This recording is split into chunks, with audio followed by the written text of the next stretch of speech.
You're here, are you?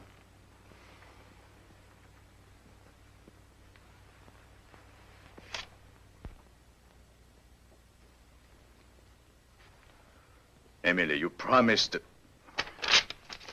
Now, clear out, will you? Don't be hard on him, Henry. You're the one who is hard on him. You treat your brother like an irresponsible half-wit, and then you're surprised that he behaves like one. Goodbye, Henry. I shan't forget what you've done for me.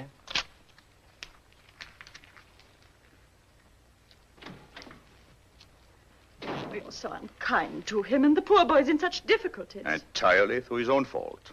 I sometimes think he's the only person in the world who still cares for me. He was saying such sweet things to me before you came in. Here's the check. Henry.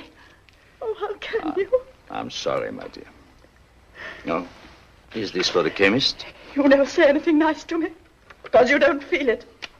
You hate me, really. No, Emily, please. No, you don't even hate me. That'd be too much trouble. You're just bored and disgusted because I'm ill, because of this. Must we go through all this again? You can't bear to be near me. That's why you won't come to Matlock with me. But, my dear, I've told you, I'm too busy. Too busy? You're no more busy than Robert is. And Robert's just offered to take me in his car. But you can't go by car. It's much too tiring. It isn't a question of being tired. It's a question of being with someone who cares for you. You mean who cares for your money? Well, I don't care if he does. At least he doesn't wish I were dead, which is what you do. Emily, please. But it's true, you can't deny it. You do wish I were dead. Oh, I certainly shall if you go on much longer like this. Oh, I'm sorry. No, come in and listen. He's just said it in so many words. He wishes I were dead. Where are you going?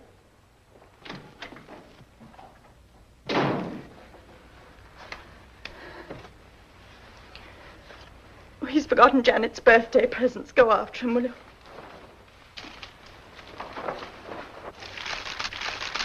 Bruce, the complete set and so beautifully bound. Hello, General. Look, Father. Oh, thank you, Henry. I'm so happy you like it. Oh, I can't make head or tail of it. Show me the thing Emily gave you. Isn't it lovely?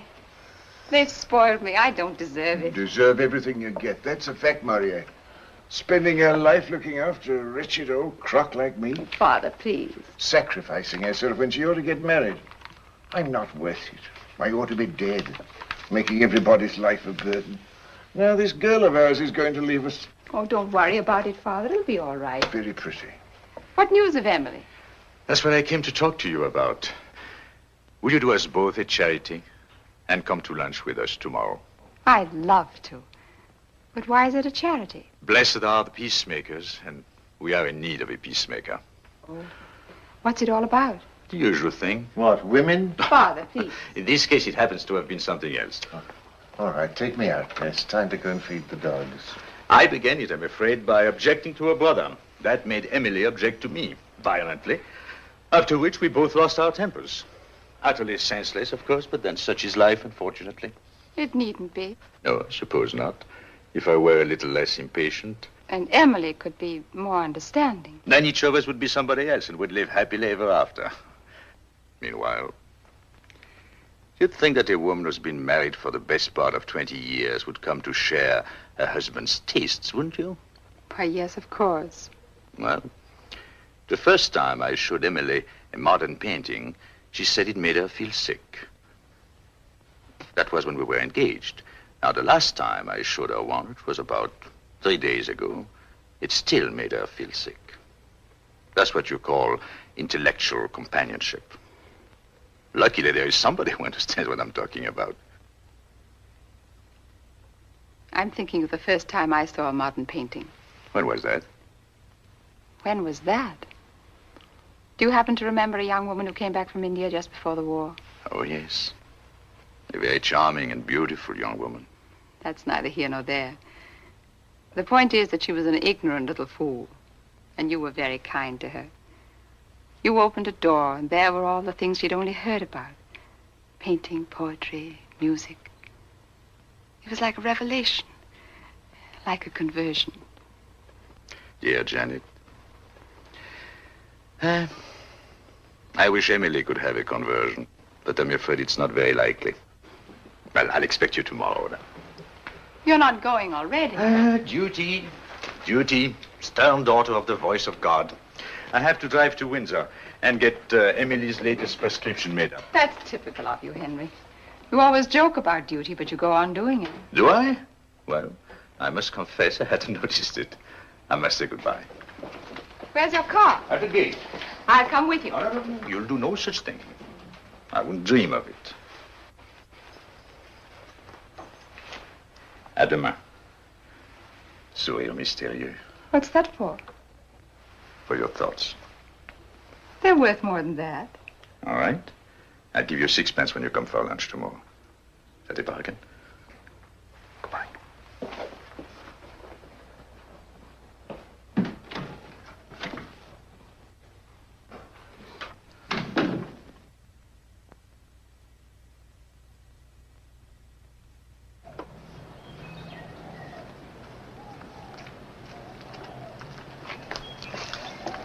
We'll go to the chemist's first, Captain. Yes, sir.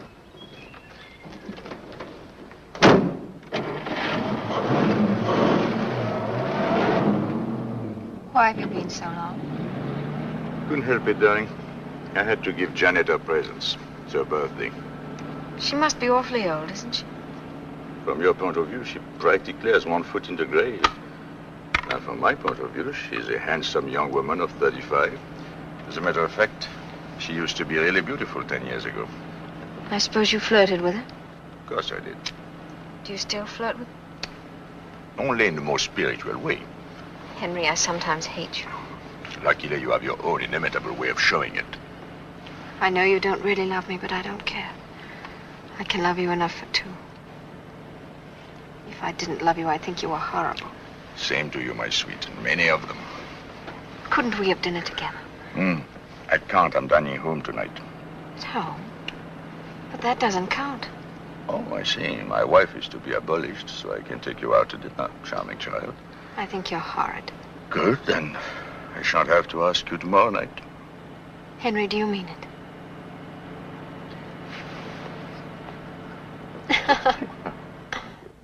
He's got no right to treat Robert like that. No right at all. But, my dear, you must admit that Robert's a bit, well, irresponsible. Well, at least Robert's got a good heart. Henry never thinks of anybody but himself. You're being unjust to him, Emily.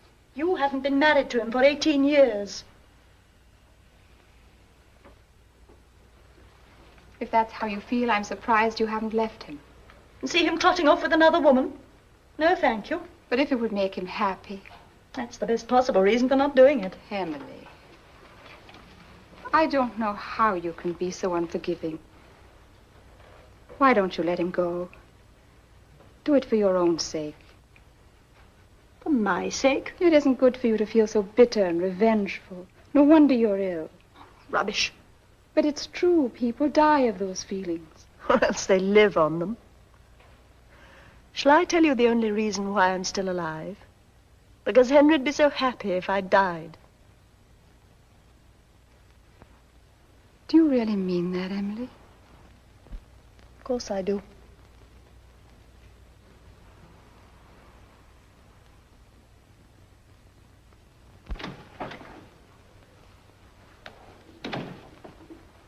You're early, aren't you?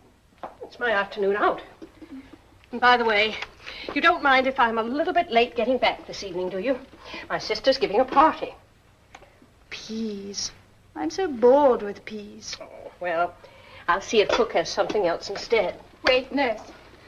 Emily, you're having lunch with us. No, I won't see him. Nonsense. He'll say he's sorry and you'll forgive and forget and then we'll have a nice little party to celebrate. Oh, all right. Send Maisie in to help me to dress. And I'll go and tell Henry.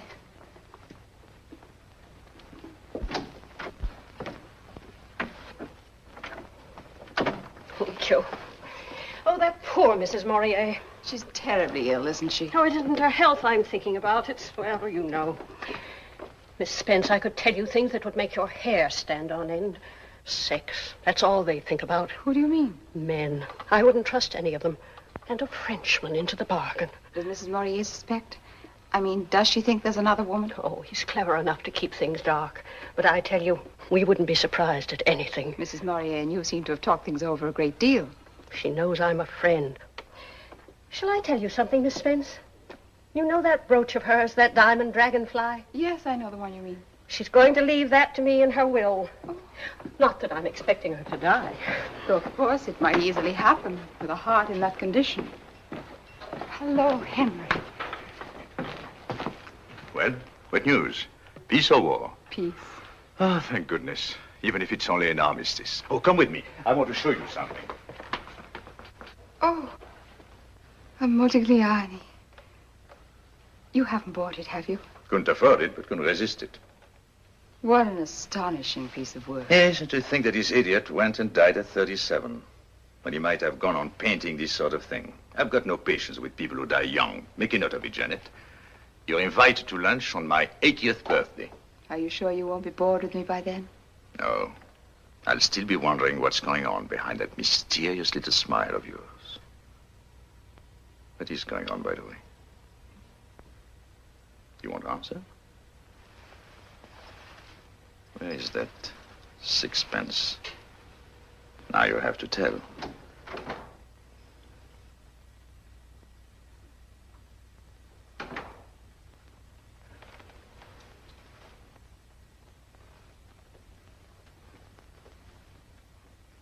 My dear, I wouldn't eat those red currants if I were you. Why shouldn't I? Remember what Libert said. Nothing with skins and pips. But I'm so fond of currants. There's no reason for making yourself ill. Don't be a tyrant. Of course, I believe in letting her have what she fancies. It does her more good than fussing about with diets and things. That's what I always tell Dr. Libert. All right. Have it your own way. Shouldn't you be going, nurse? You'll miss your bus. I just want to give Mrs. Morier her medicine. No, don't bother. I'll deal with the medicine. You run along. It's very kind of you, I'm sure. I probably shan't see you till morning, Mrs. Morier. I hope you have a nice party. Thank you. Goodbye, Miss Spence. Goodbye. Thank goodness. Now, don't blame me if this thing's upset you. Do I ever blame you? You never have anything to blame me for. I'm the ideal husband.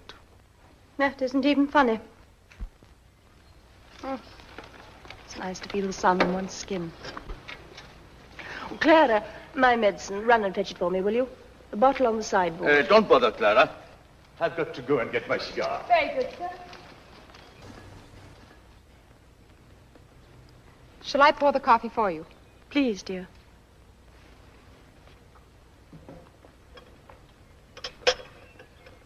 You take sugar, don't you?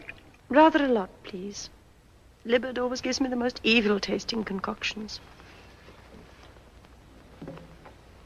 3 lumps. That ought to take the taste away. And here's 1 in the saucer. Coffee for you, Henry? And no sugar. Thanks. Here you are, my dear. Thank you.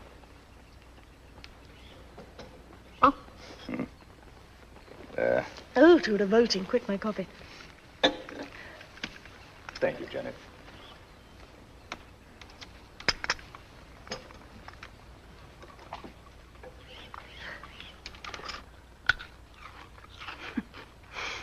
You know, I used to get punished for this when I was a child. Nothing to what I used to get for doing this. But now, happily, one can commit all the misdemeanors with perfect impunity. Goodness, it's hot. Would you like me to move your chair into the shade, dear? No, thank you. I think I'll go indoors and have a little nap. These first warm days are very trying. Sleep well, my dear. Oh, by the way, I shan't be in for dinner tonight. Where are you going? Old Mr. Johnson wants to discuss the new aviation company he's interested in. You know how I hate to be alone in the house. My last evening at home, what's more. Oh, I'm sorry, my dear. I didn't think that you would feel sentimental about it. Will you be very late? No, of course not. Not later than 10:30. On the dot. Well, good evening, Mr. Lester. Good evening. Has anybody been asking for me? I'll inquire at the desk, sir. Good. Bring me a dry martini while they're about it. Very good, sir.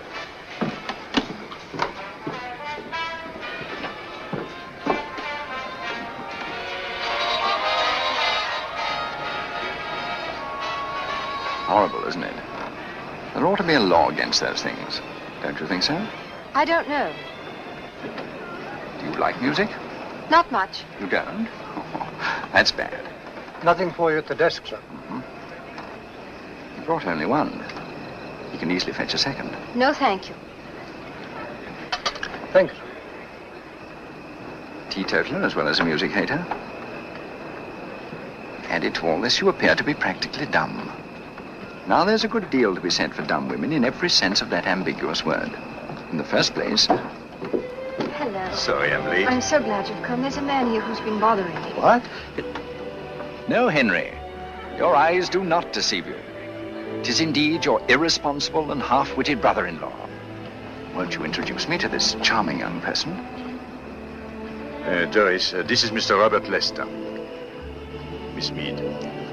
How strange life is, Miss Mead, to think that you're practically a member of the family. I must tell Emily about this new addition to the domestic circle. She'll be delighted. Excuse me, Doris.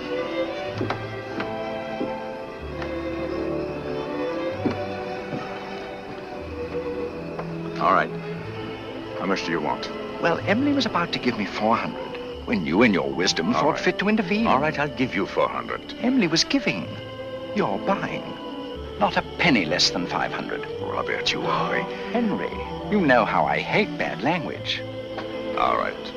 Come around tomorrow, I'll give you a check. I'll come early, before Emily gets up. Come whenever you like. You'll always be equally unwelcome. This has been a very memorable occasion, Miss Mead. I intend to celebrate our meeting with some champagne. You'd feel better if you ordered a bottle yourself, Henry.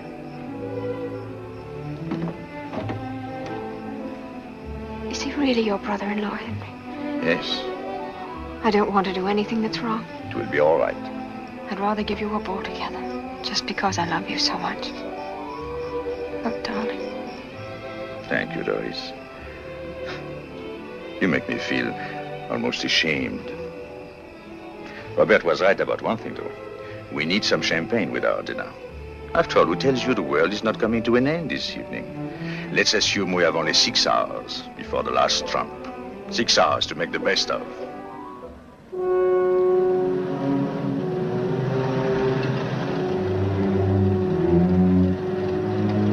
Good night, Macnab.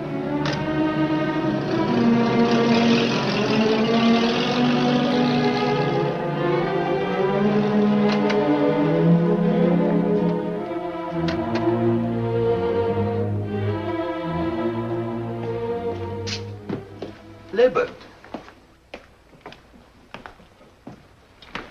Is my wife ill?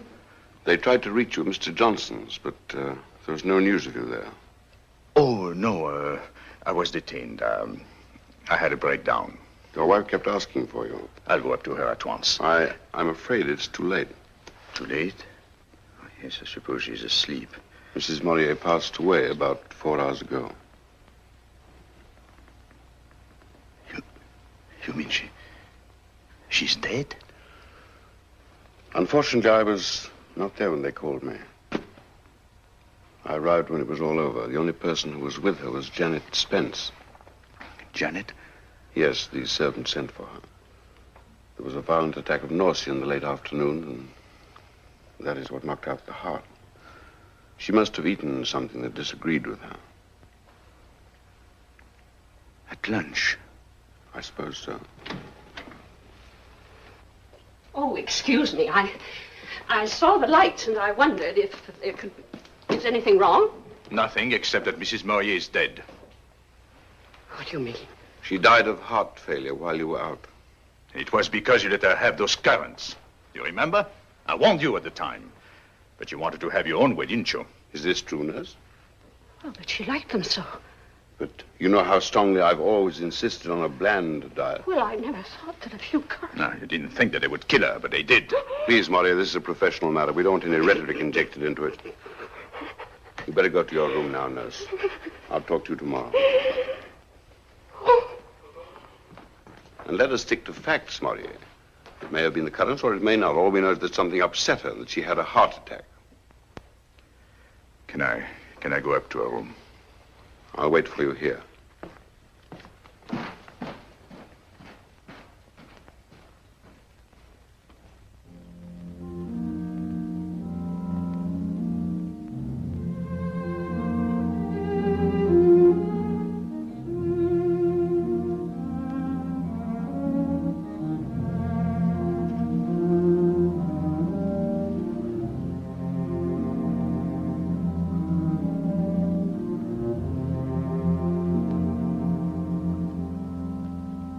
I've been nursing for 20 years. And this is the first time anyone's ever had anything against me. You mustn't take it so hard. Oh, he's trying to ruin me, Miss Janet.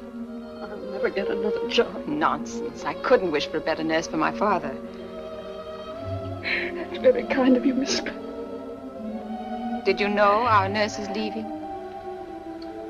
Yes, I had heard.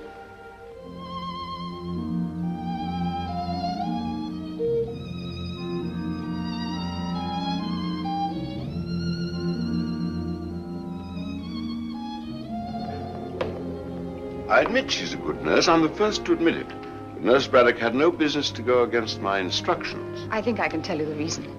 She wanted to spite Henry. To spite him? What for? She didn't like him, that's all. Just because he belongs to the male sex, I suppose. Some of them get like that. Janet, I'm so thankful you were with Emily at the end. Yes, I think it helped her. Henry, try not to feel too bitterly about that poor nurse. She didn't mean any harm. I know. Hell is paved with good intentions. She'll be out of the house tomorrow.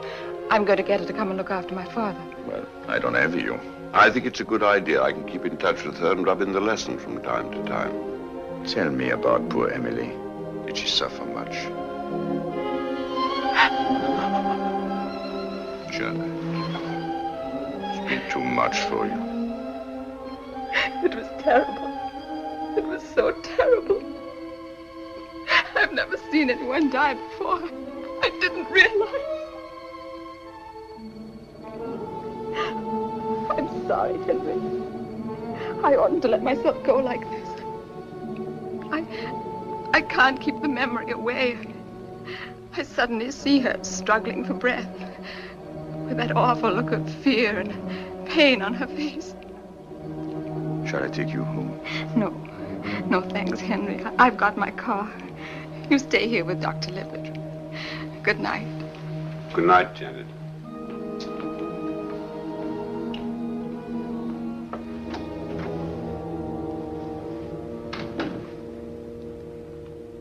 There's nothing to say, of course. Just platitudes that don't mean anything. One talks in one universe, one dies and suffers in another. I found that out when Margaret died. You two were very close, weren't you? We were married nearly 30 years. 30 years. And yet, it isn't the time that counts. It's what you feel, what you are. Remember Emily as she was then? Margaret used to say she looked like the princess in a fairy tale. Shall I tell you where I was this evening? It seems sufficiently obvious. Suppose you think I'm pretty contemptible, don't you? I never thought of that. But I feel extremely sorry for you sometimes. Being born with a lot of money. It's no joke. Heaven knows it's dreary work having to earn a living, but at least it gives a certain purpose and direction to one's life. Whereas a rich man, a man without a job or a family to support, he can afford to live discontinuously, if you see what I mean. Without any purpose but his own tastes and appetites. In other words, he can afford not to be a real human being. Do you think I'm capable of changing? At this moment, yes. But it's easy to be heroic at times of crisis. What's difficult is to behave even moderately well at ordinary times. The question is, how much will you want to change a month from now? Am I as weak as all that? I simply don't know.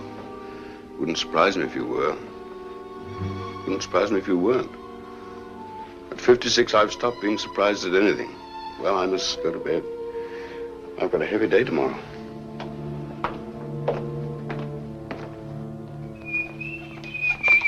Be careful. I am being careful. Huh.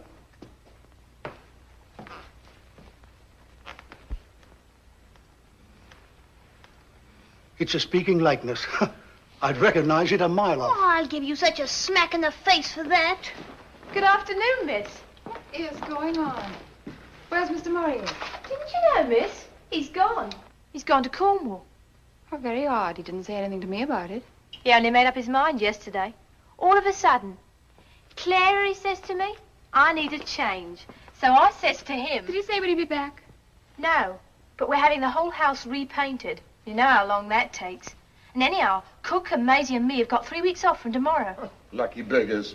Wish I could have 3 weeks off. Come on, Jenny. What a sky. Isn't it wonderful? But you're not looking at it. No, I'm not. Volupté, fantôme élastique. Oh, stop it. I hate it when you talk French. I'm afraid you'll have to learn to put up with it. For better, for worse, in English and in French. Till death do us part. Darling, how much do you love me? How much? Let's see.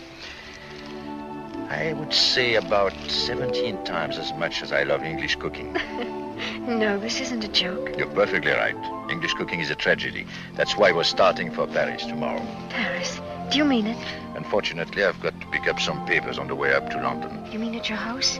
Good. Then I'll have a chance of seeing what it looks like. No, you won't. You're going to wait for me at your Aunt Nellie's. But, darling... I don't want anybody I know to see us together. Not until we're back from abroad. You know as well as I do how they talk. But the servants are away. You told me so yourself. I know, but the house is full of painters. Not on a Saturday afternoon. And tomorrow is Saturday. Please let me come and have a peep at it, please. All right. Thank you, darling. Don't thank me. Thank yourself. Ce que femme veut, Dieu le veut. A woman's will, heaven's will. You know, I can't help feeling rather nervous. What about? About meeting your friends. About being Mrs. Henry Maurier. Sometimes I wish we could keep it a secret forever. That would be romantic, wouldn't it? You see, I left school when I was 16, so I don't really know anything. And look at the sort of people you go out to dinner with. Judges and admirals, authors. And then me in the middle of them. What do you expect me to do? Don't do anything. Just be. That's good enough. But after all, I'll have to say something. What on earth shall I say? Well, ask them what they think about the Einstein theory. Henry, you're a beast. You might at least pretend to talk to me seriously. After all, you've talked seriously to other women. Which other women? Miss Spence, for example. You're serious with her, aren't you? Oh, am I not? That's precisely why I married you, not her, which shows that there is something more in marriage than an ability to make polite conversation.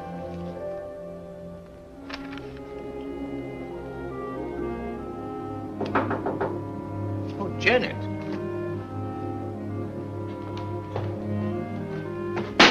Last these painters.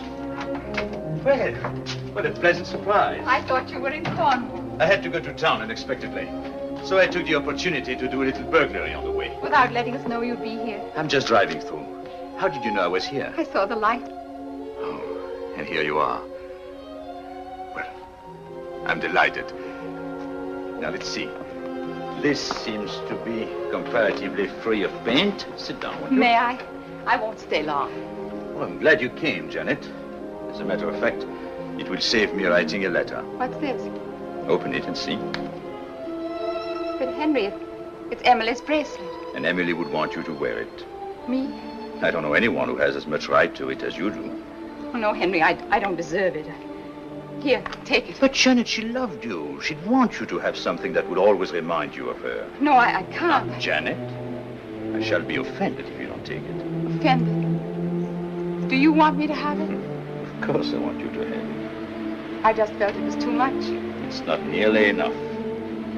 It's really very beautiful. Do you mind if I finish off this little job while we talk? Of course not. How did you like Cornwall? Oh, beautiful.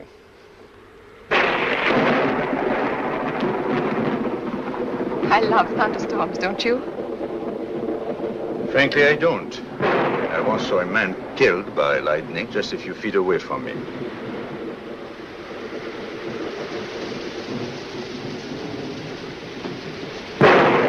Goodness, this is like the overture from William Tell.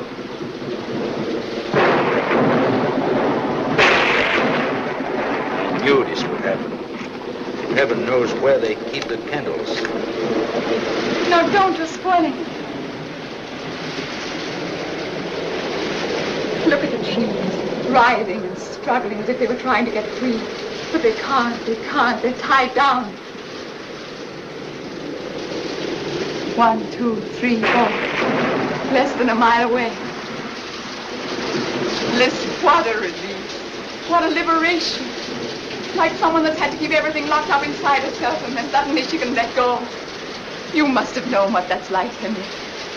Not what what's like. Poor Henry, you haven't had much happiness in your life, have you? Oh, I've done pretty well, all things considered. Health, money, books. Golly, how I hid it. You're quite right, Janet. I'm far from being happy at this moment. You can make a joke of it, but I know what you've been through. The isolation, the spiritual loneliness.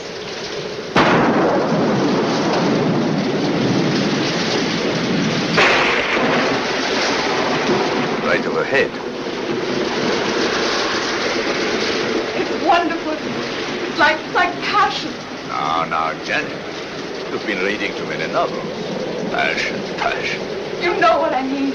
Loving so much or hating so much that at last it breaks out in spite of yourself. Like lightning, like a thunderbolt, like the wind and the rain. And woe to the man who comes out without his umbrella. You know, that always makes me think of Benjamin Franklin.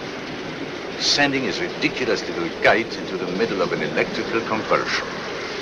Heaven knows why he wasn't killed. He certainly asked for it. Henry, we're free now. We needn't pretend any longer. I don't quite understand. I tried to hide it. But you must always have known, just as I've always known about you. About me? Of course. I knew what you felt. And I knew you'd never admit it out of a sense of honor and duty. I respected you for that, even though I suffered from it. We don't have to think of anyone but ourselves now. Janet, really, you don't understand. We can't. We mustn't. Forgive me, Henry. Please forgive me.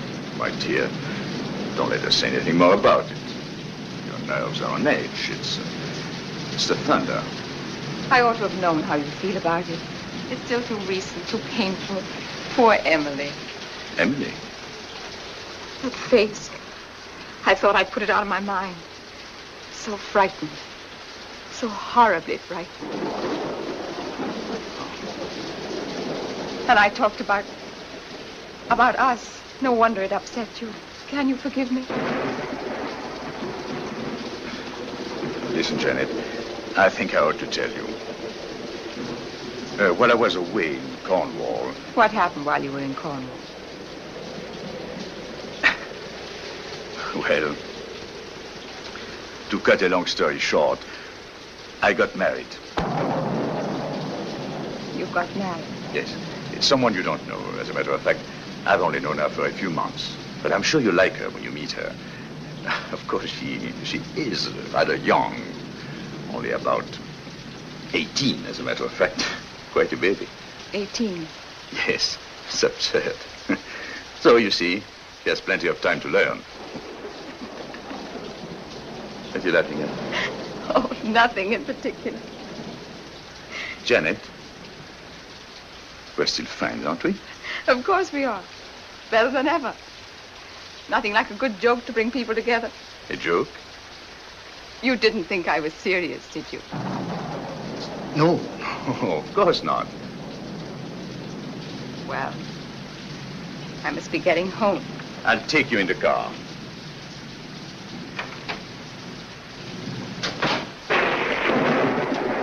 You should see the roads. I almost had to swim back from Aunt Nellie's. Oh. Doris, this is Miss Spence. You've often heard me talk about her. How do you do? How do you do, Mrs. Maurier? You know, it sounds too ridiculous for an old woman like me to be calling you that. Do you mind if I call you Doris? I'd love it. And you must call me Janet. Yes, Miss Spence. I mean Janet. Isn't she adorable? Well, I'll get my coat.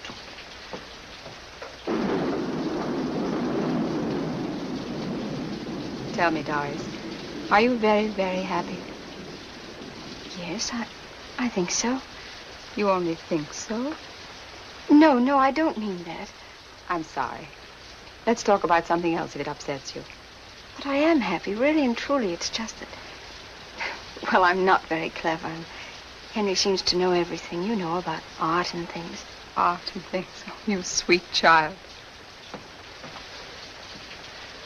Well, here we are. I shan't be long, dear. Henry, please let me go with you. No, you stay here and change your shoes. But I don't want to. What's the matter? You afraid of the dark? No. Afraid of something else. Can't you feel it, Henry? You must be very insensitive. Feel what? She's still here, isn't she, Doris? All right, come on. Let's go to the car. Well. Married, eh? Sensible fellow. High time this girl got married, too. You give her a talking to, Maria. Father. I'll do my best. Well, where is she? Take off that ridiculous hat. That's better. It's your mother when we were first engaged, the living image of her. Turn around. Yes, definitely so. Remember the picture of her in the riding habit?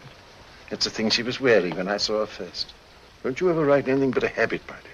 Women aren't the right shape for breeches. Whereas in a riding habit, well, men could still have illusions. What's life without illusions? Nasty, solitary, brutish, and short. Women's legs are shorter even than life. Let's see you without that hideous mackintosh.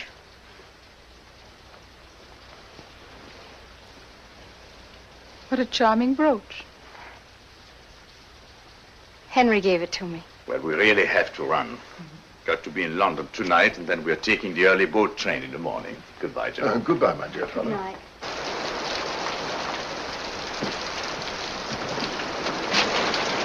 Good night, honey. Good night. Good night. Good night.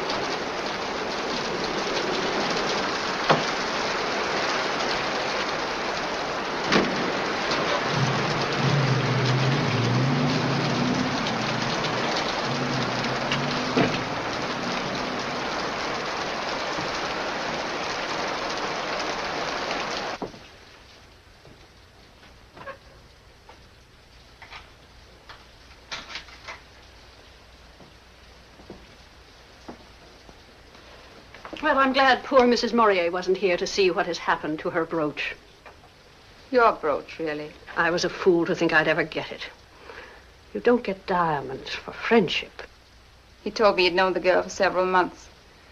That means that even while poor Emily was alive. Pigs, that's what they are, every one of them. I tell you, they've got no shame, no decent feelings. And now, when she's scarcely cold in her grave... Must have been a great relief to him. You mean when she died? Seeing that he wanted to marry the girl. Who tells you he didn't have to marry her? I'd be ready to bet on it. And it was lucky for him when poor Emily died when she did. Just at the right time. Just at the right time. Miss Spence, you don't suppose. Suppose what? Why wouldn't he let me give her her medicine? Well, you're not suggesting... But that's ridiculous. That stuff he brought back from the chemist's. What stuff? Stuff for killing weeds. I happened to look at the label. I know what was in it. So that's why he made all that fuss about those red currants, just to give himself an alibi. You're not serious, are you? I certainly am. You're mad. It's unthinkable. After all, I've known him for years. You've known A, Mr. Morier. The one who talks so nicely about pictures and all that sort of thing. But you've never known the one who can't keep his hands off girls. He'd do anything, I tell you, anything. Listen, why did it happen on the day I was out? What difference did that make? What difference? I've seen these cases. I'd have recognized the symptoms immediately. So what does he do? Chooses a day when he knows I won't be back until late. Till it's all over, in fact. And then he goes out himself, on the tiles most likely, with that girl of his. No, he wouldn't do that. Oh, yes, he would. And when he comes home, he turns on me and says I killed her with those red currants. Currants, indeed. After all, Dr. Liver thought it might have been the currants. Yes, and why? Because the other one keeps harping on it. And so I have to take the blame. I'm the scapegoat. I'm the one to be crucified. Well, I tell you, I'm not going to put up with it any longer. And I'm not thinking only of myself. It's a matter of principle. I want to see justice done. I want the whole world to know the truth. You talk as though you knew it yourself. I do. I'm as certain of it now as I shall be after they've had the post-mortem. The post-mortem? Yes, you know what that is, don't you? Do you mean to speak to Dr. Libbert about it? Dr. Libbert? No, of course not. He wouldn't want to admit he'd made a mistake. No. I know who to go to. I know what I have to do.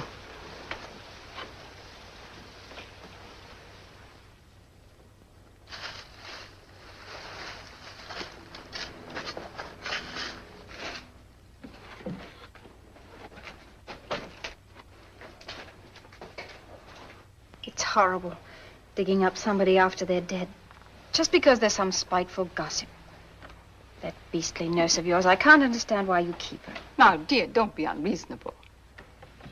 You know quite well I wanted to send her away, but Henry wouldn't hear of it. Nor would Dr. Libbert. Sending her away would have meant we took her seriously, and that's the last impression we want to give.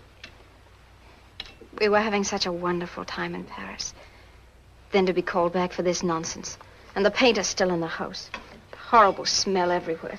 Darling, how dreadfully unkind of me. I quite forgot to ask you how you've been. Is everything going as it should? Well, I still feel sick in the morning, if that's what you mean. And Libbert is pleased with you, is he? He seems to be. It must be a strange, wonderful feeling. You mean to be going to have a baby? If you ask my opinion, I think it's awful. It'll be all right when the baby's actually there, but right now, I tell you, I'd rather have the measles again. At least it doesn't last so long. Will you nurse the baby yourself? I don't know. I hadn't thought about it. I would, if I had one. I wouldn't feel it were really mine if I didn't. When do you expect Henry? He ought to be back pretty soon. How was he when he went off this morning? Rather worried, I suppose. No, he was too angry to be worried. Makes him furious the way they're treating him. Then you do not agree with Dr. Libard's diagnosis as to the cause of death? Yes and no. I am of the opinion that Dr. Libard was perfectly correct in stating that death was due to heart failure. Where I differ from him is in regard to the cause. And what was the cause, in your opinion, Dr. Dawson? Arsenic, sir. But that's impossible. No interruptions, please. You'll be given an opportunity of speaking later on, Mr. Murrier. Please go on, Dr. Dawson. The organs were removed and examined. Both Ranch's and Marsh's tests were used. And the presence of poison in considerable quantities was clearly established. And were the quantities sufficient to constitute a fatal dose? Unquestionably. Do you know Mr. Morier by sight? Yes, sir. Do you think you could give him this note? It's rather important. All right, sir. I'll manage somehow. Thank you. Oh, much obliged, sir. It was one of your duties, was it not, to bring Mrs. Murrier's medicine to her after meals? It was. Did you bring it to her after lunch on the day that she died? No, I did not. I'll wait till she's finished, sir. Then when the next one's called, I'll slip in and give it to her. Take the testament in your right hand. Will you repeat the oath? I swear by Almighty God that the evidence I shall give the court shall be the truth, the whole truth, and nothing but the truth. So help me God. So I took the coffee things out into the garden and put them down on the table. And what then? And Mrs. Morier says to me, "My medicine, Clara, run and fetch it." And did you go? No, sir. Why not? Because Mr. Morier says, "Don't bother, Clara. I've got to go in and get a cigar anyway." Thank you. You may step down. Adjourn until 2:30. The court will adjourn until 2:30 tomorrow afternoon.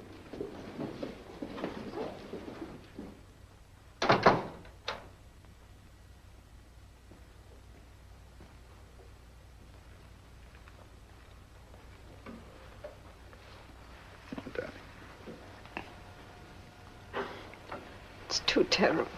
Yes, it's terrible because it's impossible. And yet it's happened. It's all my fault. I oughtn't to have let you love me.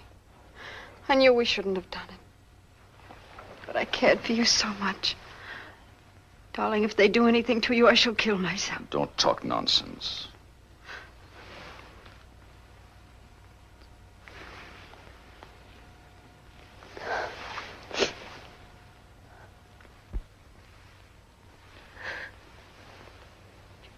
Why did you do it, Henry?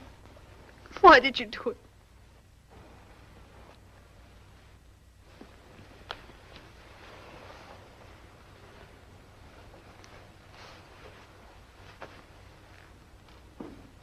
You all seem to take it for granted that I murdered my wife.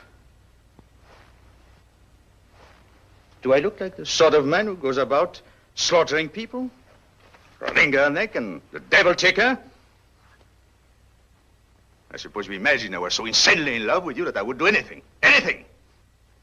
When will you women understand that all one asks for is a little amusement and a quiet life?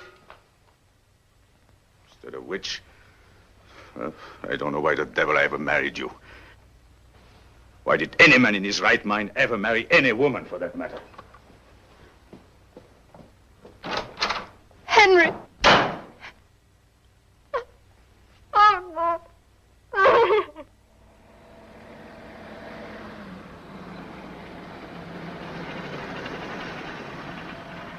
Morier! Libet! I've just been sent for to your house. What for? Your maid told me over the phone that your wife had taken poison. Taken poison? Fortunately, it was nothing more than an overdose of sleeping tablets. I've told them what emergency measures to take, so I'm hoping it won't be too serious. Get it.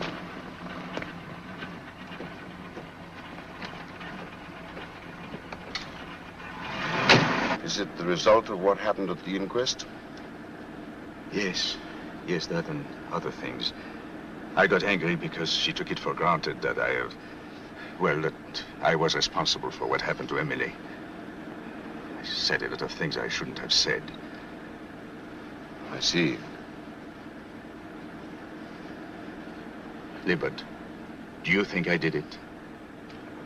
No, I don't. Then how did it happen? One of them tries to kill herself. Perhaps the other succeeded. But why? Why? Ask yourself, Morier. If you were a woman, would you have been very happy as Mrs. Henry Morier?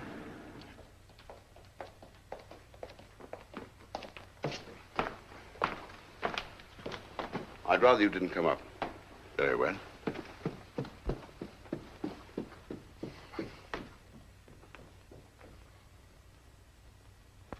Well, that's that, young woman. 2 days in bed and you can do what you want. No more of this sort of thing, remember? What's to prevent me? Nothing except your own common sense and common decency. He doesn't love me. I don't want to go on living. Well, who cares what you want? Who's interested in your beastly little emotions? Why not think of somebody else for a change? I think of Henry all the time. No, you don't. You think of yourself in relation to Henry, which is a very different proposition. Thank you, Macy. You may go. And remember, if you wake up in the night with cramps in your intestines, don't blame Henry. It's your own fault entirely. There. You're quite right, Dr. Livett. It was wrong. I promise I won't do it again. Good girl. No, I'm not good. That's why all this is happening. Tell me, how can I help you? Well, in the first place, you must believe in him. Through thick and thin, in spite of everything. That's the first thing. Then whatever happens, you must be strong and calm. No tears, no harrowing scenes. They're just an indulgence, that's all. Some women cry as easily as a pig grunts. They enjoy it very nearly as much. So don't do it. Don't do it. And finally, remember you're going to have a baby. That's probably the best thing that ever happened to Henry. So for goodness sake, don't let's make a mess of it. See who's here?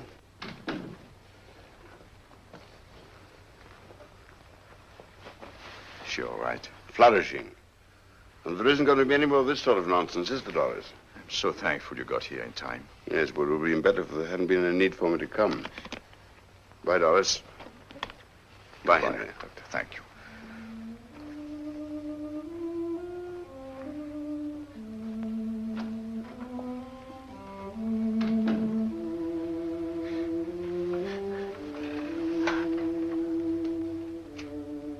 Can you forgive me, Doris? Darling, I'm the one who needs to be forgiven. It was all selfishness, really.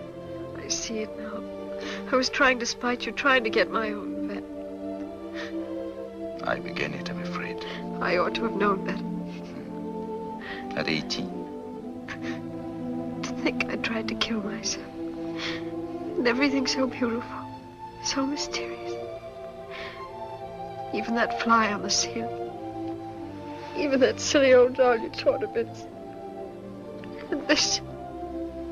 How wonderful it is simply being able to move from one place to another. It's empty here. It's empty there. Just think if there were no emptiness. If everything was so jam full that you couldn't move, like in a coffin. That's death. That's hell. Oh, darling, I was forgetting. Before you came back, I rang up the Imperial Airways. There's a plane leaving Croydon in the morning. This is Friday. There's the whole weekend in front of us. We could be in Africa before they found out, or in Turkey, or... Henry. You still believe I did it? But I don't. Then why did you suggest I should run away?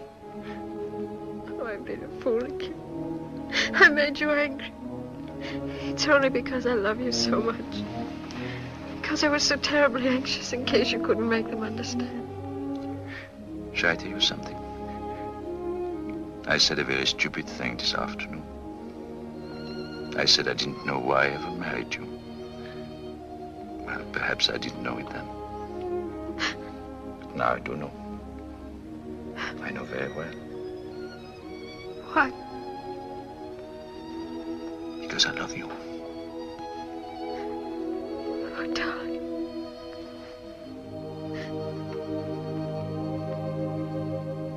When the medicine was brought from the house, who poured it out?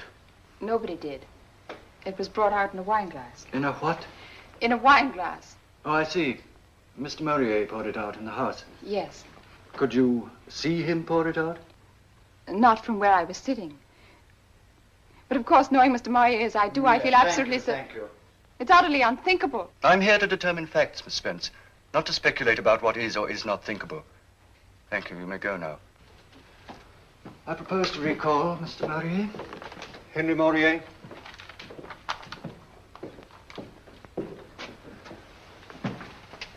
And we now come to a rather painful subject. Tell me, were you acquainted with the present Mrs. Murrier before the death of your first wife? With all respect, sir, I fail to see what bearing this question can have upon the present inquiry. You will please allow me to conduct the proceedings in my court in my own way. Will you please answer the question, Mr. Murrier? I had been acquainted with her for about 4 months, I think.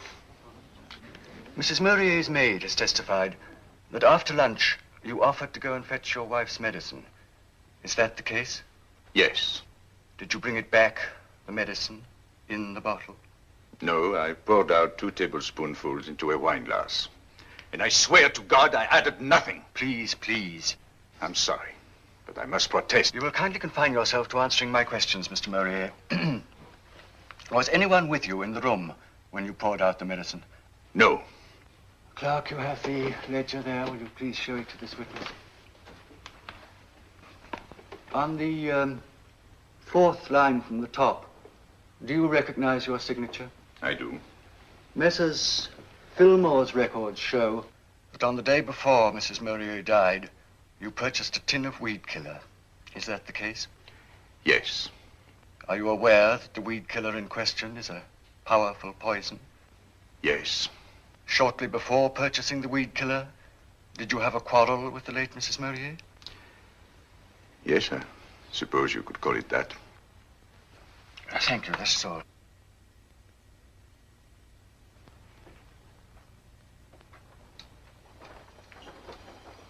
Well, here we are. Sure you won't change your mind and come with us? No. I'm going to start by feeding the dogs. Does you good to be with dogs for a change. Takes your mind off your troubles. Wouldn't mind being a dog myself. Comfortable kennel, free meals, unlimited access to the females of the species, and when you're old, they shoot you. No wheelchairs, no torture, no blasted nurses. One bang and it's over. Put on your things and come with us. Do. No, Father, I'd rather not. It would help you to sleep if you took some exercise. Please. A good brisk walk, that's what you need, dear. And then 5 minutes of deep breathing. I'm a great believer in deep breathing. That and abdominal massage. Up the ascending colon across and then down, up across and then down 40 or 50 times. I used to do it for poor Mrs. Murrier every single day. Poor thing, poor thing. Well, she'll sleep easier in her grave after this.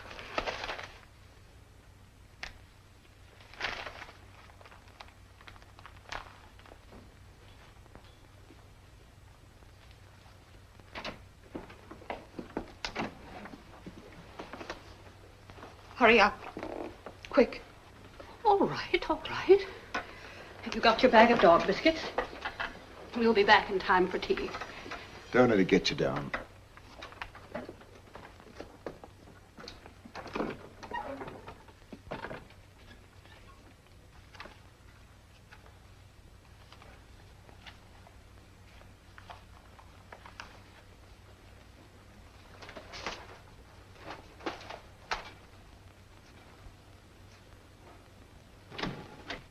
Dr. Libbard, miss. Show him in.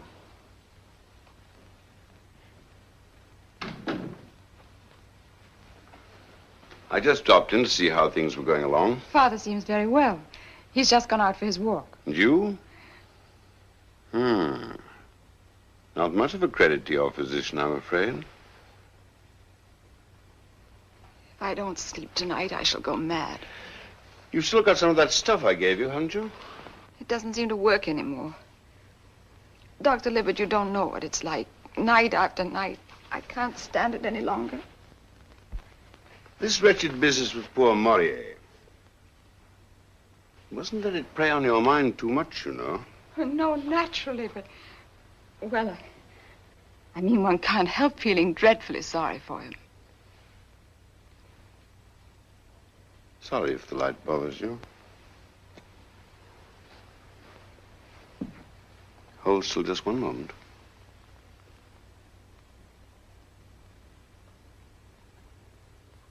Mm-hmm.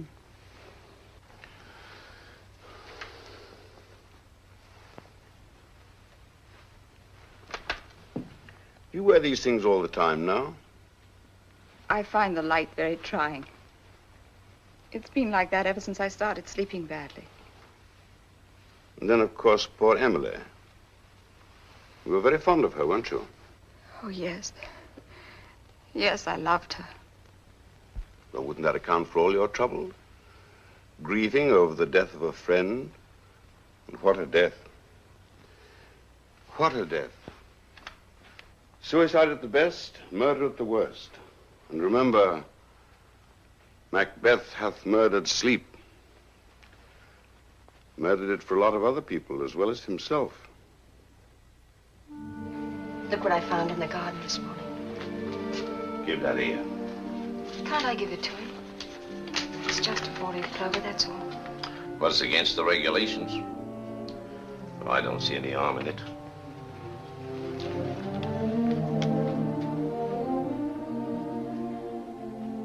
You think it's awfully silly, don't you? Silly to love someone. It's the only thing that makes any sense. How does Libbard think you're getting on? All right. Darling, let's call him Patrick. Call whom? Libbard? No, I mean if it's a boy. Oh, I see. And if it's a girl? Well, what about Belinda? Oh, no. No, there I draw the line. But it's such a pretty name. Do you see me running after the child in Kensington Gardens and yelling, Belinda, Belinda? There are limits, my dear. We're taking certain things for granted, aren't we? Darling, you mustn't say such things. After all, you haven't done anything wrong, so what can they do to you? Besides, you've got your 4-leaf clover now, and we won't call her Belinda, I promise. But don't imagine that'll prevent you from making an ass of yourself. Any man looks an idiot when he's trying to keep a tiny child in order. I shall roar with laughter and you'll be furious. But then a moment later, you'll be laughing too. It'll be so wonderful, Henry. Will it? Of course it will. Sorry, ma'am. Time's up.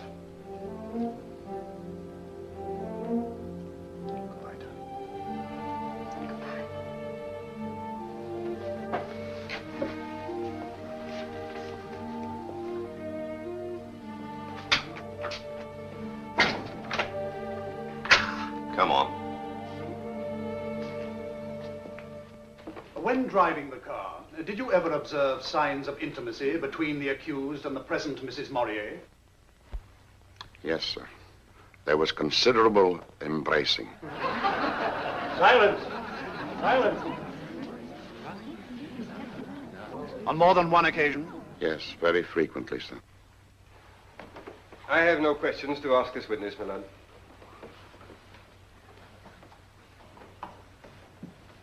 Caroline Braddock. Caroline Braddock.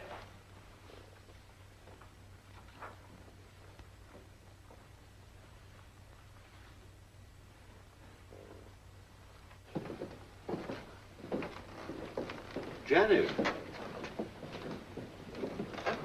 Sorry if I frightened you. Have they called you again? No, I've been sitting in court with Doris. Do you think... I mean, how is everything going? Not too well, I'm afraid. You mean for Henry? Yes. They're all coming home to roost, every one of the follies he ever committed, and goodness knows there were enough of them. Do you remember in the gospel, men and women who were possessed by devils? I sometimes wonder if that isn't the only plausible explanation of some of the things we do. Things that we know are against our own interests, things that are obviously wrong and idiotic and suicidal. And yet we do them. Or is it somebody else inside us that makes us do them? If it's somebody else, then we wouldn't be responsible, would we? I think I'd better get back.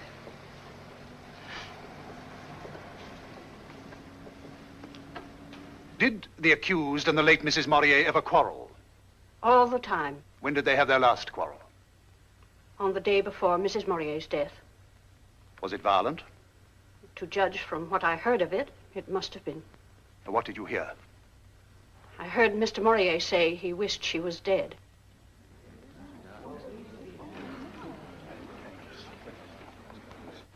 The day before she died, of poisoning, remember, the deceased wrote as follows.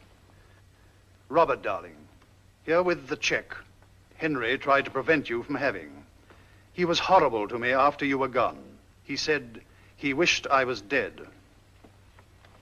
I can't see you tomorrow, but come the day after and we'll decide definitely about the journey.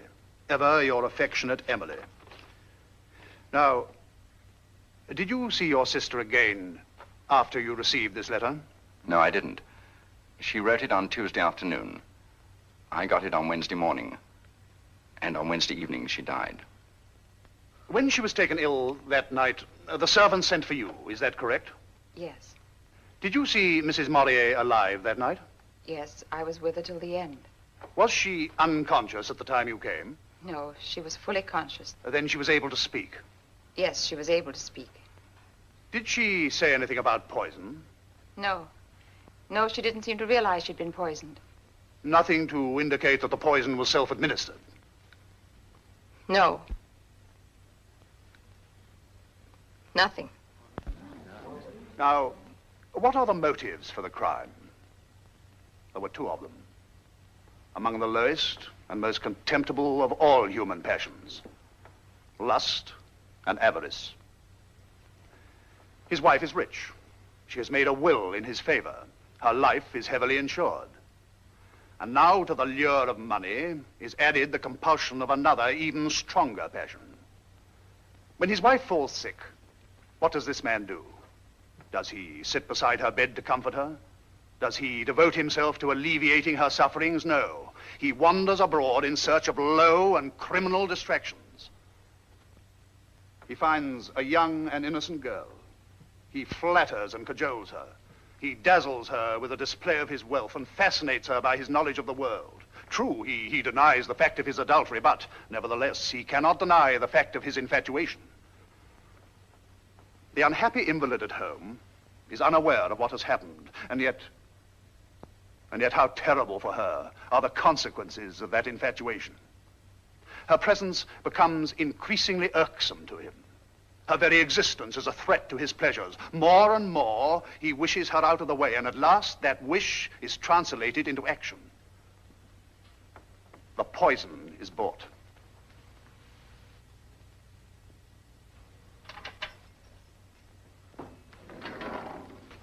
Here, you've been transferred to Wandsworth. Wandsworth? But that's where... But you can't. There's the appeal. You'll hear about that in plenty of time. Hold out your hands.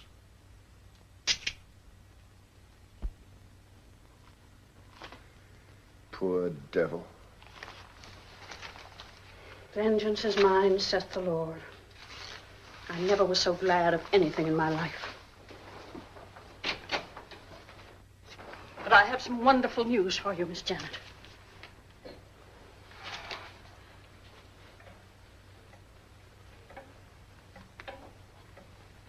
Friday the 24th. Aren't you pleased? You'd better go, Nurse Braddock. Oh, very well, but I thought you'd be pleased, after all, when a criminal gets his deserts. That's enough.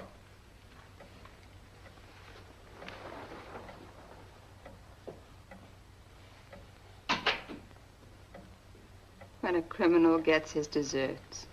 But is he a criminal? I still don't believe it.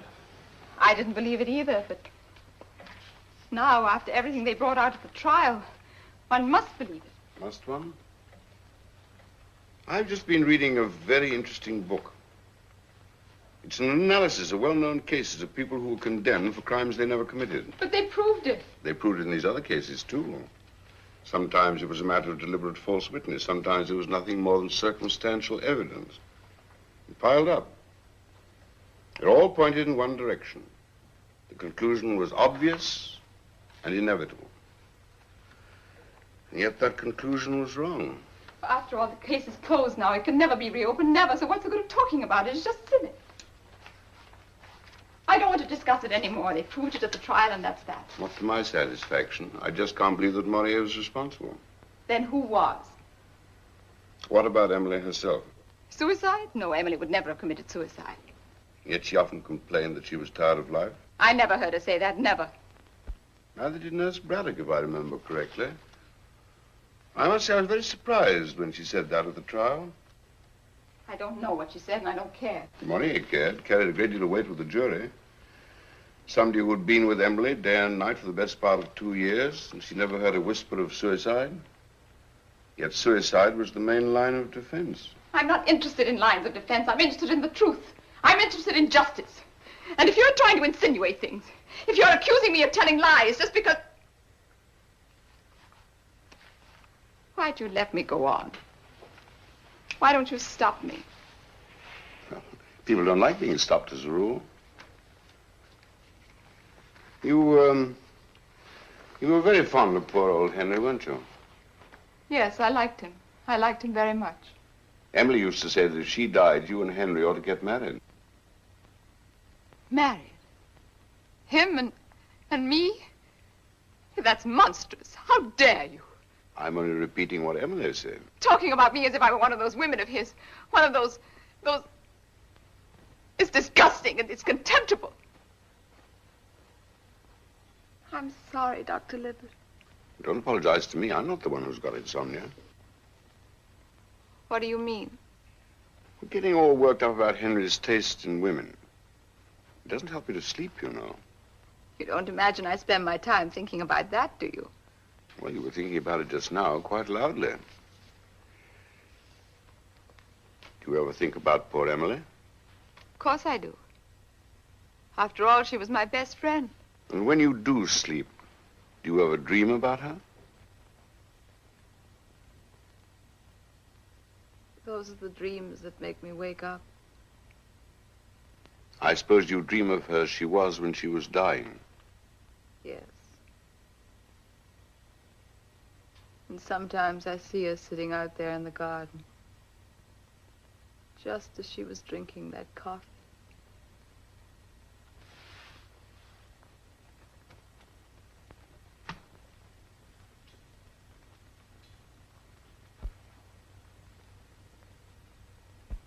I thought it was the medicine he was supposed to have put the poison into. Yes, of course, the medicine. I meant the medicine. I don't know why I said coffee. Henry didn't give her the coffee, did he? I really don't know.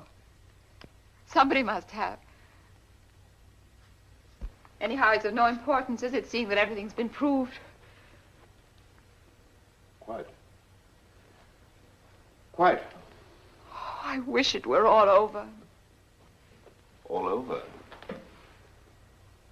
You seem to think this business is like something in the movies or in a novel. You seem to think it has an ending at 8 o'clock next Friday week, to be precise. I don't know what you're driving at. I'm driving at some way to make you sleep.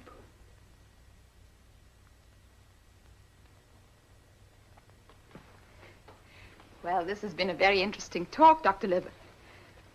But whether it's going to cure my insomnia, that's another question. Personally, I put more faith in sleeping tablets. Janet, do you remember meeting a young Dr. Fargen at my house this spring? Yes. I've known him ever since he was a boy. He's a very nice fellow, kind, sensible, conscientious. And he's turned out to be a first-class psychiatrist. No, thanks. I don't want to go to a psychiatrist. You want to get well, don't you? I'm not ill. Not that way. I know you. You're going to tell them I'm mad, and then they'll lock me up and torture me until I say things. It's a plot. Everyone's plotting against me. Nobody's plotting anything. That's a lie. You said it yourself. You want me to go to a doctor for mad people.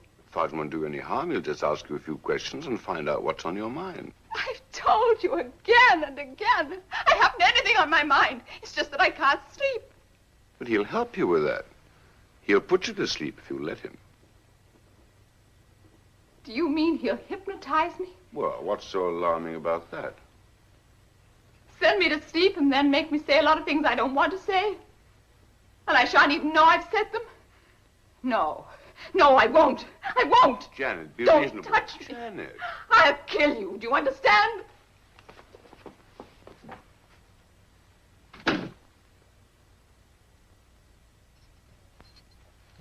Miss Spence to see you, Maurier.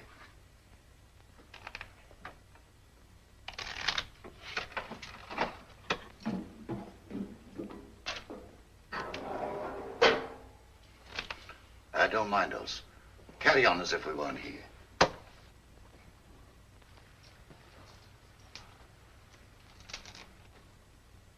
It's difficult to believe that you are quite real. Nothing is quite real anymore. That clock. When one thinks about time, draining away like blood from a wound, and you can't stop it. It just goes on quietly flowing until there isn't anymore. And then you're dead. Was it 3:30? Yes, that was 3:30. 4 and 12 makes 16 and 24. 40 hours. A little more than 40 hours. It's like being at the edge of a huge black pit and something is pushing you from behind. Perhaps it would be more bearable if it made some kind of sense. If at least one could believe that there is such thing as justice. There is. Janet, I didn't do it. I swear by all that is sacred. Sacred?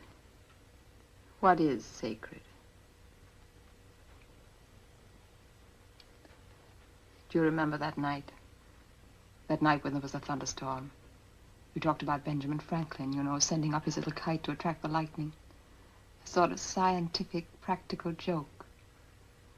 Well, sometimes the joke comes off. Sometimes the lightning comes down the string and then, well, people get killed. Get killed? And whose fault is it they get killed? The fault of the lightning? Or the fault of the little man who thought it would be such fun to play tricks with it? I don't understand what you mean. Well, don't try. Just imagine a little group of boys at school. What does your father do? Oh, he's a barrister. And yours? He's an engineer. And yours? My father's dead. He died before I was born. He died in a place called Wandsworth Prison. Annette, don't.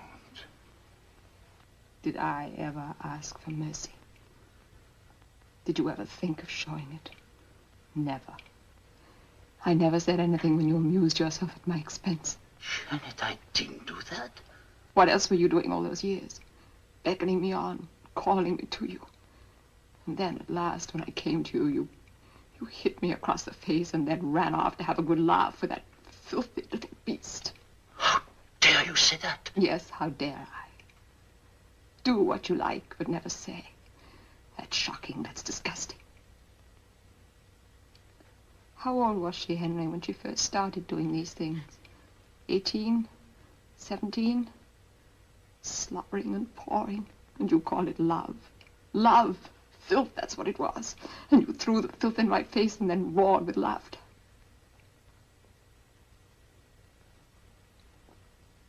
Why don't you go on laughing, Henry? Laugh. Laugh. This is all part of the same joke. Don't you understand?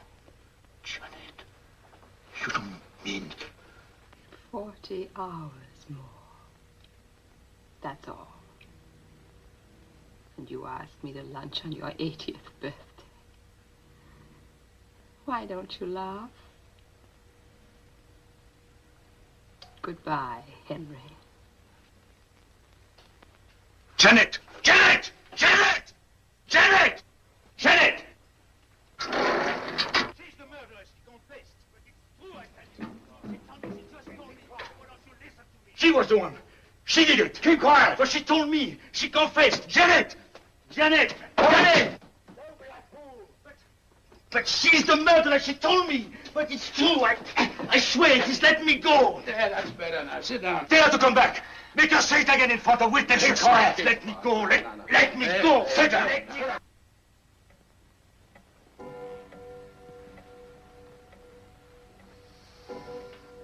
Time passes slowly. Not for him. 8 o'clock at Wandsworth. There, but for the grace of God, goes James Libbard. And there, but for the grace of God, goes Janet Spence. Happily, there was the grace of God.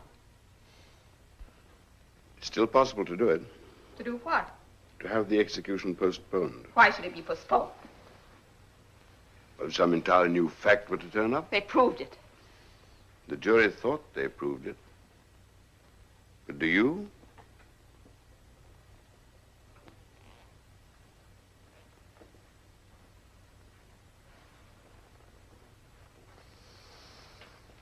Of course, you know the basic reason why poor Emily was so dreadfully unhappy. What was that? It was because she wouldn't accept the facts as she found them. She was an invalid. She'd lost her looks. She wanted to be treated as though she were young and pretty. What has that got to do with me? That is for you to answer. I'm only pointing out that it's possible to come to terms even with the most terrible facts. Old age, sickness, death. Yes, even with one's own wickedness and folly. Those are just words, that's all. Just words. But they can always be translated into actions. Listen, Janet. I can quite understand you're not wanting to go to sleep until you feel that you're safe. But did you ever stop to analyze the word? Safe from what? Safe in which respect? One can shut the door against one danger and be wide open to another. Look at yourself. You want to be safe from death. But at what price? At the price of feeling guilty. At the price of being driven mad by the sense of guilt. And what then? In your madness, won't you try to do away with yourself? But then again, that's death. You run away from death. And what do you run into? Death. Madness and death. But if you don't run away, if you face the facts, if you accept your destiny, There's something like a certainty that you will escape madness. A very good chance of escaping death. Well, I'll think about it. I'm terribly thirsty. Would you like a drink? Yes, that's a good idea. I'll get one for you.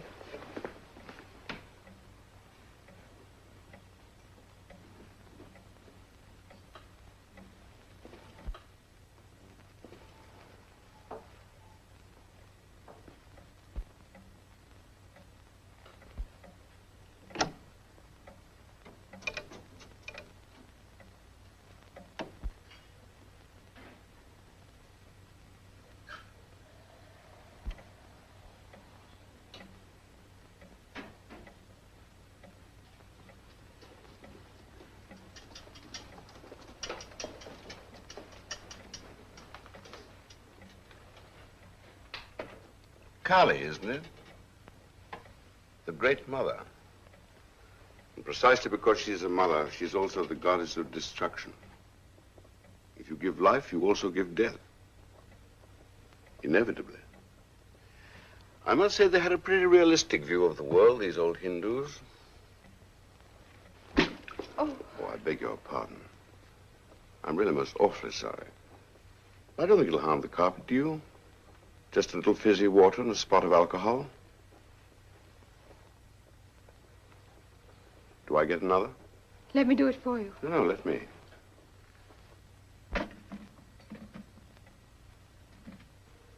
That's Emily's bracelet, isn't it? Yes. I thought I recognized it. It's really rather grotesque when one comes to think of it. Executing a man for murdering a dead woman. Murdering a dead woman? What do you mean? Well, that's what she was. 2 months, 3 months, 4 months at the outside.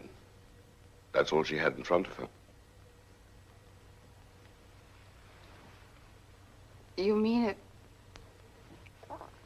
if she hadn't been poisoned, she would have been dead in 2 or 3 months? That's it.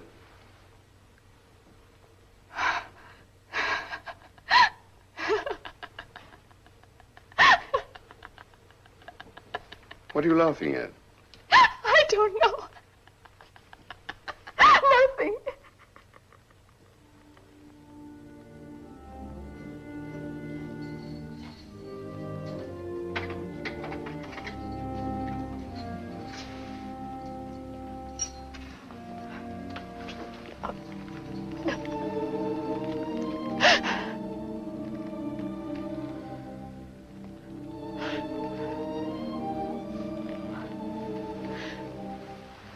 I'm sorry. Your poor hand.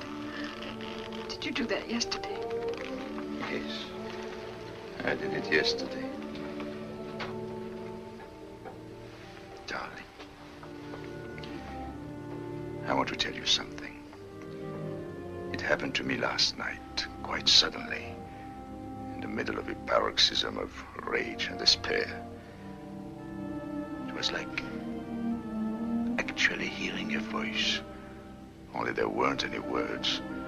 There was just a kind of absolute certainty. A certainty? I knew that everything was finally all right. I knew it. It's true. Of course, one's got to face things as they really are. One's got to forget what one would like them to be. Tell me, my darling, have the leaves started to turn? They're all golden now. Even the beech trees. I remember when I was a little boy, walking in the beech woods. I used to pretend that dry leaves were heaps of money, knee-deep in gold, like the Count of Monte Cristo.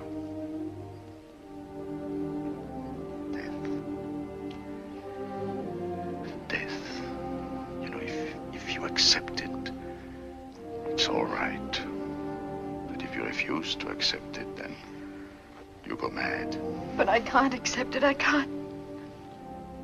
Shall I tell you what was hardest? Accepting the fact that I shouldn't ever see you again. I wish I were dead. I wish I'd never been born. There's nothing to do with one's wishes. After all, we did not ask to be born, but we've got to put up with life.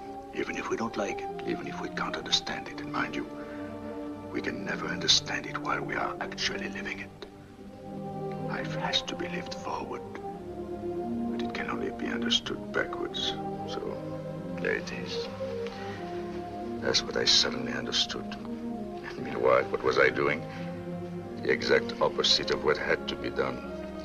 Knocking my hands to pieces, driving myself mad, raving against the injustice of the thing. But it is unjust. From the outside, yes, from other people's point of view. But you know, if you accept the injustice that's been done to you, if you say to yourself, well, this is what has happened, and I put up with it, I actually will it. Well, if you can do this, then in some strange, mysterious way, the nightmare makes a kind of sense. I know it's difficult to explain, but it's true.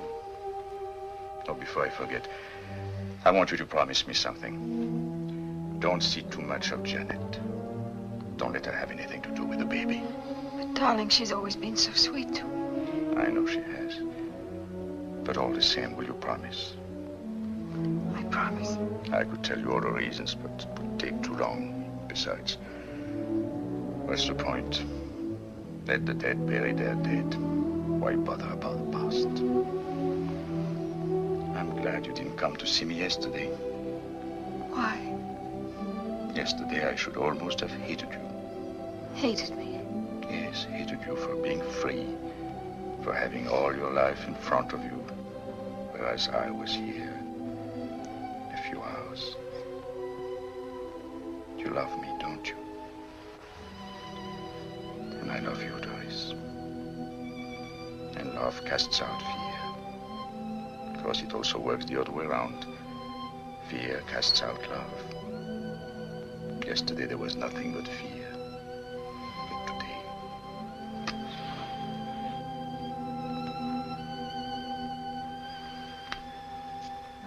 Today it's different. 2, 3. I don't look at the 4th. Another queen. Let's see what I can do. Jack of clubs. Oh, my goodness. Well, here goes. Mine, all mine. You're no good at all. Well, I'm not clever enough. This is a game that requires intellect. Are you ready? Mm-hmm. At last, a king. 1, 2. I'm finished. I'm done for. I owe you £10 million. 11 million. 11, is it? Oh, well. Well, anyway, here's 6pence on account. I'll pay off the rest by installments, 2pence a week until the last judgment. Agreeable?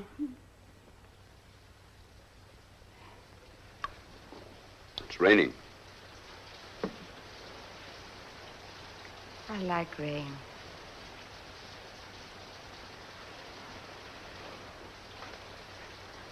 I like it when it rains really hard. When there's thunder, lightning. Oh, that girl. It's too horrible. I hate him. I hate him.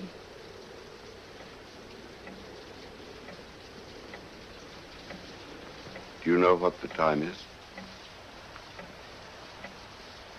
Only 2 minutes. 2 minutes. That's all. Then you will be safe. Safe. I'll be safe. They must have got everything ready on the scaffold. A rope, straps. And now they're going down the stairs. There's the governor of the prison, the chaplain. They're walking along the corridor. It isn't far, just a few steps. They're at the door. Someone puts a key in the lock and turns it. The door opens and there he is. There he is.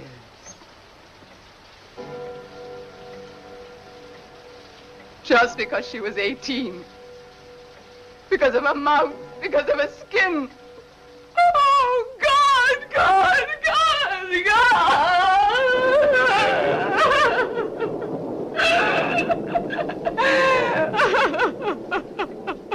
It's all over. No need to worry. We're asleep now. Hold still. This won't hurt. Quite still.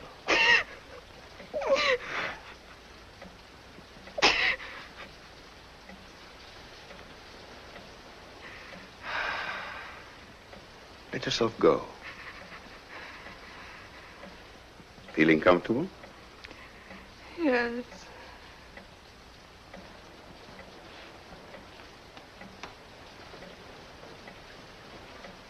Feel quite safe now, don't you? Safe. Yes, absolutely safe. Tell me, Janet, how did you get her to take the poison? I put it in the coffee. You thought he would ask you to marry him, No, I don't want to talk about it. It's true, isn't it? I can't tell you. You thought that he loved you as much as you loved him. It's too awful, too humiliating. All right. I won't torment you anymore. You can sleep now. Deep sleep. Warm, soft, dark. Like black velvet. Think of black velvet and black fur. No light coming in. No dreams to interrupt you. Just sleep.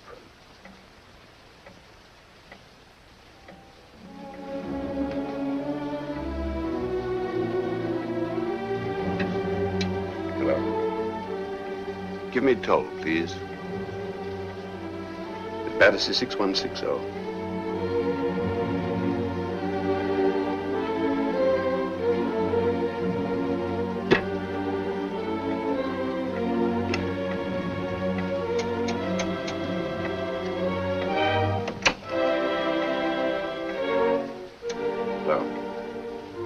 At Wandsworth Prison. This is Dr. James Libbard speaking. I want to speak to the government, please. At once. Yes, it's official business connected with the Maurier case. Yes, it's extremely urgent.